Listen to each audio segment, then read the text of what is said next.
Welcome to know to knowledge. आज हम पढ़ रहे हैं class 7 science chapter 6 physical and chemical changes, जिसे हिंदी में बोला जाता है भौतिक एंड रासायनिक परिवर्तन। तो ये परिवर्तन क्या होते हैं, ये हम अपनी डेली लाइफ में हमेशा देखते हैं। जैसे कि अगर आपकी मम्मी आपसे बोले कि शुगर को घोल करके कोल्ड ड्रिंक बना दीजिए, तो पहले क्या था, पहले तो वो शुगर था, तो बाद में वो घुल करके मीठा पानी बन जाता है। ठीक है, यानी कि उसको सॉल्यूशन बन जाता है, उसमें चेंजेस हो जाता है। ठीक है, तो दूसरा परिवर्तन हम देखते हैं कि हमेशा हम घर में दही जमाते हैं, तो पहले तो वो दूध होता है, बाद में जब हम उसे दही बनाते हैं तो उसमें खट्टापन ऐड हो जाता है, यानी कि उसमें परिवर्तन हो जाता है ना। तो यहाँ तक कि अगर हम सिंपली एक रबर को भी खींचते हैं तो वो भी क्या है, वो भी एक परिवर्तन है। तो देखा ना आपने कि हमारी डेली लाइफ में हमेशा कुछ ना कुछ चेंजेस होते ही रहते हैं। तो इसी तरीके से जो ये चेंजेस होते हैं ये मेनली 2 टाइप के होते हैं। तो पहला जो चेंज होता है वो होता है हमारा फिजिकल चेंज, और दूसरा जो चेंज होता है वो होता है हमारा केमिकल चेंज। तो इन दोनों में क्या डिफरेंस है? तो फिजिकल चेंज जैसे कि नाम से ही लग रहा है फिजिकल, तो इसमें क्या होता है ना कि इसकी फिजिकल प्रॉपर्टी में चेंजेस आते हैं। तो फिजिकल प्रॉपर्टीज क्या होती हैं? प्रॉपर्टीज का आप लोग मतलब जो है ना लैंड से मत समझ लेना। तो प्रॉपर्टीज का मतलब होता है क्वालिटीज, यानी कि गुण। तो इसमें फिजिकल क्वालिटीज यानी कि वो क्वालिटीज जिसे हम अपनी आंखों से देख सकते हैं, छू सकते हैं, महसूस कर सकते हैं। ठीक है, तो वो क्या होता है, वो होता है हमारा फिजिकल प्रॉपर्टीज। जैसे कि इसमें शेप में चेंजेस होते हैं, साइज में चेंज होता है, कलर चेंज होता है और स्टेट भी चेंज होता है। तो इसको हम क्या करते हैं कि एक एक करके एग्जांपल से हम समझते हैं। सबसे पहले हम शेप ले लेते हैं। ठीक है, तो शेप में क्या चेंज होता है, मानो कि एक पेपर है, तो पेपर जनरली किस टाइप का होता है, हालांकि आप ये डायग्राम पे मत जाइए। तो पेपर कैसा होता है, ये रेक्टेंगुलर शेप का होता है ना। तो इसको हम क्या करेंगे, अगर हम इसको कट करके छोटा बना देते हैं, हाफ कर देते हैं, तो क्या हुआ कि इसके साइज में भी चेंजेस आए और इसके शेप में भी चेंजेस आए हैं। ठीक है, तो शेप का एक और एग्जांपल हम लेते हैं। इस पेपर को हमने क्या किया कि ट्रायंगुलर शेप का हमने बना दिया। तो देखा आपने, इसमें शेप में भी चेंजेस आए हैं, साइज में भी चेंजेस आए हैं, और कलर में क्या चेंज होता है। तो कलर में हम क्या करते हैं कि एक लोहे की कील को अगर हम आग में गर्म करते हैं तो कैसा हो जाता है, वो हो जाता है रेड कलर का। ठीक है, तो बाद में अगर हम उसे ठंडा करते हैं तो फिर से ब्लैक कलर का हो जाता है। तो इस तरीके से उसके कलर में भी चेंज हो गया है ना। तो लास्ट है इसमें स्टेट। तो ये स्टेट क्या होता है, तो स्टेट का मतलब होता है अवस्था। तो फिर ये अवस्था क्या होती है, तो मानो कि ग्लास ऑफ वाटर है, तो हम क्या करते हैं कि इसको हम फ्रिज में रखते हैं, तो ये क्या बन जाते हैं ना, ये छोटे छोटे आइस क्यूब बन जाते हैं। तो यानी कि इसकी स्टेट चेंज हुई। इसकी स्टेट मीन्स इसका फॉर्म चेंज हुआ, इसकी अवस्था चेंज हुई। कैसी अवस्था, पहले तो ये लिक्विड फॉर्म में था, लिक्विड स्टेट में था, तो बाद में किस में चेंज हुआ, तो ये बन जाता है हमारा सॉलिड स्टेट में। ठीक है, और अगर हम इसी पानी को अगर हम बॉईल करेंगे तो ये जो है ना गैस में यानी कि वेपर में चेंज हो जाता है, फिर से इसकी स्टेट जो है चेंज हो जाती है। तो इसी तरीके से जो भी ये फिजिकल चेंजेज होते हैं तो इसमें फिजिकल प्रॉपर्टीज में अंतर आते हैं। ठीक है, जो है ना आपको 2 बातों पे ध्यान रखना है। तो वो जो है 2 थिंग्स कौन कौन सी हैं जो कि आपको केमिकल चेंज से अंतर बताएगी, तो वो कौन सी हैं। तो सबसे पहले इसमें आपको ये ध्यान रखना है कि इसमें जो है कोई भी न्यू थिंग नहीं बनती है। ठीक है, और जनरली इसमें क्या होता है कि जो ये चेंजेस होते हैं ना ये रिवर्सिबल होता है। ठीक है, तो एक थिंग तो क्या है, इसमें कोई भी न्यू सब्सटेंस नहीं बनता है, और दूसरा क्या है, इसमें जो ये चेंज होता है रिवर्सिबल होता है। तो ये रिवर्सिबल क्या होता है, तो रिवर्सिबल का मतलब होता है कि अगर यहाँ पर एक ग्लास ऑफ वाटर है, ठीक है, तो इसे हम क्या करते हैं, इसे हम सॉलिड फॉर्म में चेंज करते हैं, मीन्स कि इसे हम जमा देते हैं, ये सॉलिड आइस क्यूब बन जाता है। ठीक है, तो अगेन हम इन आइस क्यूब को हम मेल्ट करेंगे, ये फिर से जो है ना लिक्विड फॉर्म में चेंज हो जाएगा, यानी कि जो ये लेफ्ट हैंड साइड का सबस्टांस है ये राइट हैंड साइड में चेंज हो जाता है। अगेन ये राइट हैंड साइड का जो सबस्टांस है वो फिर से लेफ्ट हैंड साइड के सबस्टांस में चेंज हो जाता है। ठीक है, तो इसी तरीके की जो ये रिएक्शन होती है यानी कि जो चेंजेस होते हैं उन्हें हम बोलते हैं रिवर्सिबल चेंजेस। यानी कि लेफ्ट हैंड साइड के जो सबस्टेंस हैं राइट हैंड साइड के सबस्टेंस में चेंज हो जाते हैं, फिर से जो राइट हैंड साइड के सबस्टेंस हैं वो लेफ्ट हैंड साइड के चेंज हो सकते हैं। ठीक है, यानी कि दोनों एक दूसरे में अदला बदली हो सकते हैं। ठीक है, तो अब हम पढ़ेंगे केमिकल चेंज। तो इसमें क्या होता है, इसमें न्यू थिंग बनता है। तो जैसे कि हमने फिजिकल चेंज में पढ़ा था, उसमें क्या होता था, उसमें जो है कोई भी न्यू थिंग नहीं बनता है और साथ ही साथ उसमें क्या होता है, सिर्फ और सिर्फ बाहरी रंग रूप में ही अंतर होता है। लेकिन इसमें जो है बाहरी रंग रूप के अलावा पूरा का पूरा न्यू सब्सटेंस जब बनता है, यानी कि उसका एटम में भी चेंजेस हो जाता है। तो ये एटम क्या होता है, तो जैसे कि हम देखते हैं कि हमारे चारों तरफ जो है ना अनेकों चीज़ें पड़ी होती हैं, यानी कि इस दुनिया में जो कुछ भी चीज़ें होती हैं ना वे छोटे छोटे एटम से मिलकर बने होते हैं। तो एटम्स क्या होता है, मानो कि यहाँ पर जो है ना एक ये पत्थर है। ठीक है, पत्थर को अगर हम तोड़ते हैं तो छोटे छोटे छोटे पीसेस में टूट जाते हैं। अगेन हम इसको तोड़ते हैं, फिर से छोटे छोटे छोटे छोटे पीसेस में टूट जाते हैं।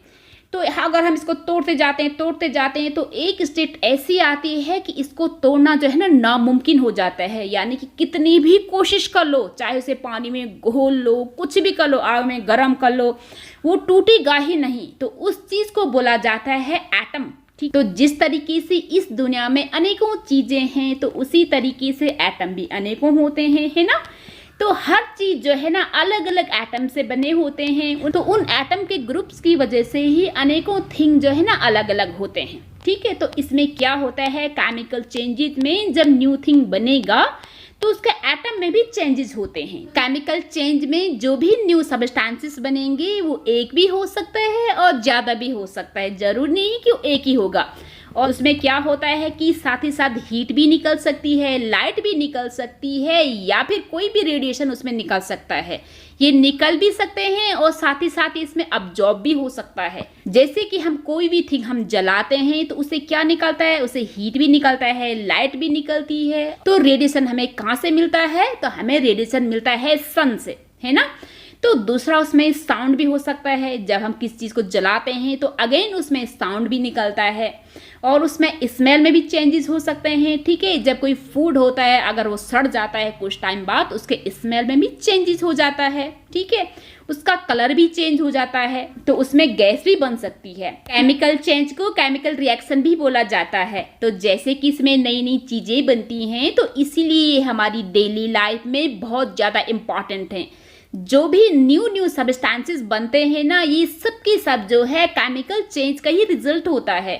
तो जैसे कि हम खाना खाते हैं, उसका डाइजेशन होता है हमारा डाइजेस्टिव ट्रैक्ट में, तो वो भी क्या होता है, वो भी एक टाइप का केमिकल चेंज है। ठीक है, तो जैसे कि फ्रूट्स पकते हैं या फिर ग्रेप्स का फर्मेंटेशन होता है, मीन्स की शराब बनती है, तो वो भी क्या है, वो भी केमिकल चेंज है। यहाँ तक कि इस दुनिया में जो कुछ भी होता है ना, जो कुछ भी नई नई चीज़ें बनती हैं, यहाँ तक कि मेडिसिन भी, तो वो भी क्या है, वो भी केमिकल चेंजेस है। और जो ये प्लास्टिक है, डिटर्जेंट वगैरह हम बनाते हैं, तो वो भी केमिकल चेंजेस हैं। ठीक है, तो इस तरीके से आपने देखा कि जो है केमिकल चेंजेस हमारी लाइफ में काफ़ी ज़्यादा इम्पॉर्टेंट हैं। तो जो कुछ भी हम जलाते हैं, जैसे कि कोल है, वुड है, लीव्स हो गया, तो ये क्या है, तो ये भी केमिकल चेंजेस है। ठीक है, यहाँ तक कि हम जो कुछ भी हम जलाते हैं वो सब का सब क्या है, तो वो सब का सब जो है ना केमिकल चेंजेस होता है। और इसमें हमेशा हमेशा जो है ना हीट का प्रोडक्शन होता है।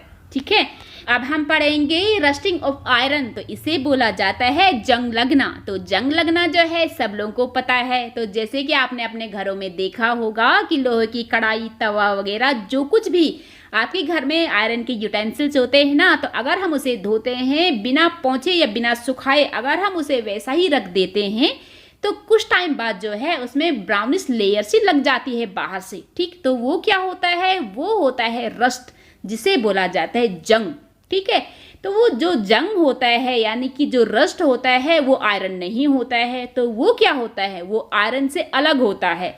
ठीक है, तो जो ये रस्टिंग होती है ये हमारे घरों में किचन में यूज होने वाले यूटेंसिल के अलावा जो भी लोहे के आर्टिकल्स होते हैं उन सब में होता है, जैसे कि bridges, ships, car, truck etcetera.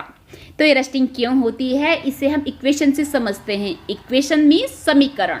तो इसमें क्या होता है कि जब भी कोई लोहे की चीज़ अगर हवा और पानी के नियर आता है ना, तो उसमें जो है ना रस्ट बनती है। तो इसको हम समझते हैं आयरन को क्या बोला जाता है, Fe। तो Fe क्या होता है, इसका जो लैटिन नेम है आयरन का वो होता है फेरम, ठीक है। तो फेरम से जो है ना Fe लिया है, यानी कि जो इसका केमिकल सिंबल है तो वो क्या है, Fe है, ठीक है। तो दूसरा इसमें ऑक्सीजन यानी कि हवा, तो हवा में ऑक्सीजन रहती है ना, यानी कि O2, ठीक है।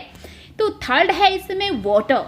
तो ध्यान देना है कि अगर इसमें आयरन में O2 और वाटर में से कोई भी एक चीज अगर एब्सेंट होती है ना तो हमारा जो है रस्ट नहीं बनता है। तो रस्ट किसे बोला जाता है, यानी कि आयरन ऑक्साइड को रस्ट बोला जाता है। तो इसमें क्या है, जो Fe है यानी कि आयरन है वो तो यहाँ से आ गया है ना।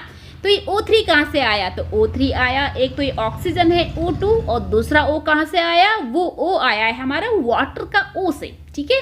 यानी कि वाटर का जो फॉर्मूला होता है वो होता है H2O, तो उसका जो O है ना वो यहाँ चला गया, ठीक है। तो इसलिए आपने ये ध्यान देना है कि अगर हमें रस्टिंग से बचाना है ना तो दोनों चीज़ों में से यानी कि आयरन के नज़दीक जो है या तो ऑक्सीजन नहीं जानी चाहिए या फिर वाटर नहीं जानी चाहिए। सबसे पहले आपने ये ध्यान देना है कि ऑक्सीजन को तो हम रोक नहीं सकते हैं, हर जगह जो है खाली स्पेस में हवा तो रहती ही है, यानी कि ऑक्सीजन तो रहती ही है। तो वाटर को हम जरूर रोक सकते हैं, ठीक है। तो अगर हमें अपने बर्तनों को रस्ट से बचाना है तो हमें क्या करना होगा, हमें ये करना होगा कि आयरन की कढ़ाई वगैरह धोने के तुरंत बाद उसे सुखा देना चाहिए। उसके बाद जो है ना उस पर ग्रीस कर देना चाहिए, यानी कि ऑयल या घी की पतली सी लेयर उस पर चढ़ा देनी चाहिए, ठीक है। तो इस तरीके से जो है वो बर्तन रस्टिंग से बच जाएंगे।